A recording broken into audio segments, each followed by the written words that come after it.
Okay, people. I know I do lots of little comedy here and there, but I'm not dumb by a long means. I got a little bit of intelligence. Like the other night, I was standing outside and I was looking up at the night sky. It was very clear. We had a little blood moon come over, and that's why I was out there. I like to see that because that tells me about the approaching springtime. We're going to have a fantastic growing season in spring. A little bit of a hot summer, but we're going to have a good spring and a good fall. So that's what that is. That's the reason why I go out there. Kind of read the weather. I don't look at the stars. But I started looking at the stars. Now, I don't know how you feel about your God, whoever that may be. I don't judge one way or the other. But when I started looking at the stars, there's something I noticed. As many stars as there were in the night sky, if I kind of scooped them up all and put them in my hand, I could weigh them according to the amount of sand that is on the beach. Now, if I threw beach sand back into the waters, they would disappear. Same thing if I took and threw the stars back into the sky, they might not disappear, but they don't take away from what I saw. Because when you take all the stars and put them in your hand, there's something that is left behind. Do you know what that something is? Called darkness.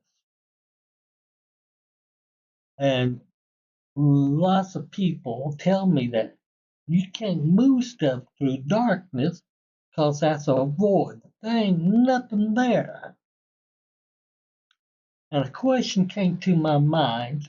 If nothing's there and you can't move through it, how do we get comets and asteroids? How is it that we fired out off a satellite that's still flying way up there in outer space, out of our just about out of our universe, our little galaxy, what do they want to call it, called the Voyager. Voyager 1 and Voyager 2, they're both going, still going big. If they can travel through a void where there's nothing in it, then how do they move? And one of my friends says, well, it's like that thing that one famous scientist said, you know, once something gets in motion, it stays in motion. Well, I said, well, that's like taking a basketball and throwing it into a river.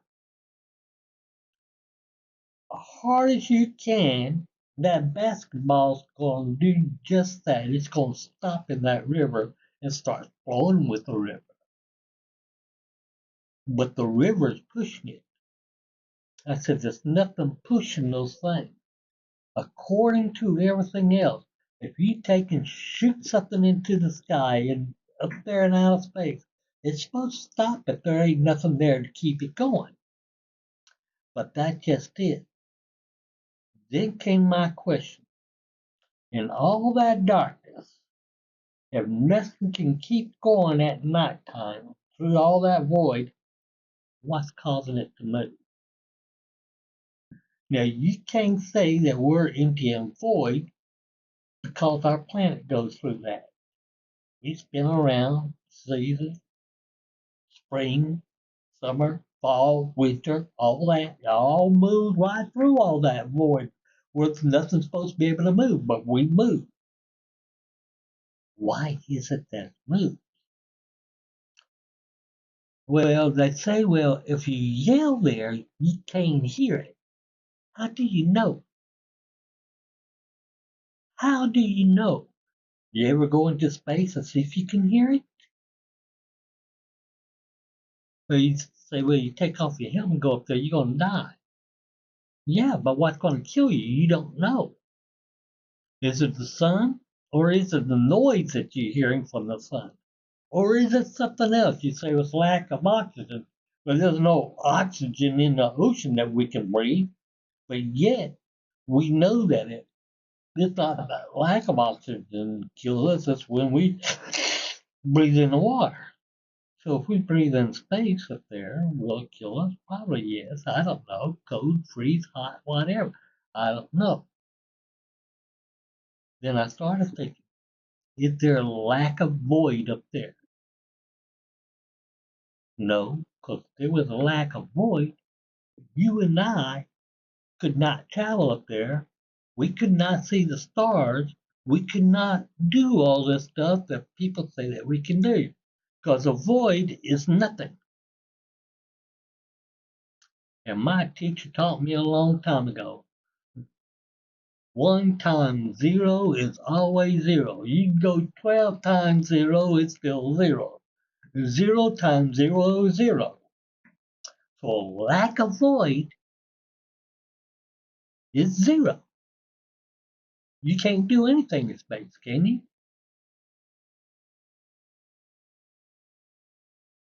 It got me thinking, if that's not a void, if that's something that's up there. And this word comes into my question about what you believe. Now, I've had many questions about God. I even preached for a little bit, but I stopped that when I started to go to a college that taught about preaching, and they said, first thing you need to learn, there is no such thing as God. I turned around and walked away from that college because that's not true. But then, I don't know, calling God. I researched the Bible after that, on and on. Now, I don't even know if I should call God a man or a woman. According to some, it's a woman. According to others, it's a man. According to some, they don't know. I don't know. But I do know this. Beyond that darkness can't be. Because one thing I do know, you cannot have one without the other. So if you got darkness there, you got light on the other side. You can't have darkness without the opposite, which is light. Then when you think about all the crazy things that goes on in this world that we're in, it's called chaos. We get that theory because we watch ants and different things crawl around. It's a little chaotic to us, but there's order because they build their mounds and do the things in the earth that help us to grow stuff. So they're doing stuff underneath there. This is different, but it looks chaotic, and that's the way we do it. So what we live by is a chaotic world, so we live in chaos. But yet there is order in everything we do. But we still live by that chaos. We can't plant a seed without tilling the earth first. You might think you can sow a seed without doing that. Well, you can, but you got the weeds and all the other stuff and all the other insects coming in there. You can, but if you want to control what you're growing, you're going to till the earth. There's lots of things that we do that are very chaotic, but there's order in the chaos. In everything, everything. It doesn't make any difference. Even teaching the Bible, religions, all these other things, there's chaos in it, but there's order. In order to get order and rightfulness, whatever, you got to teach chaos. That's true. Now, my time is about up, but I want you to think about this. In all the things that we're doing, the opposite of chaos